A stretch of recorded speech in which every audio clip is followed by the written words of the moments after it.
呢次嘅 Photoshop 教學呢，就係教你點樣幫你張相去換上一個新嘅天空。咁首先你要準備一張要換嘅天空相啦，我就揀咗一個比較多雲嘅天去做一個後製嘅。咁而我原圖呢，個天係冇雲嘅。咁喺校好要後製張相嘅大細之後啦，就將啲相加上一個 mask， 就用漸層工具喺張相嘅頂就拉到去接近原相嘅地平線位置左右。咁我哋見到呢，就已經做咗一個簡單嘅合成效果噶啦。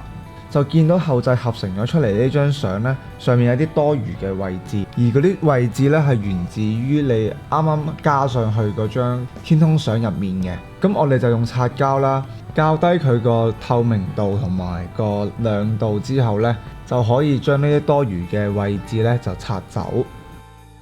咁我哋都將雲冚咗落去嘅地方呢就捽走。咁一張後製嘅天空相就完成㗎啦。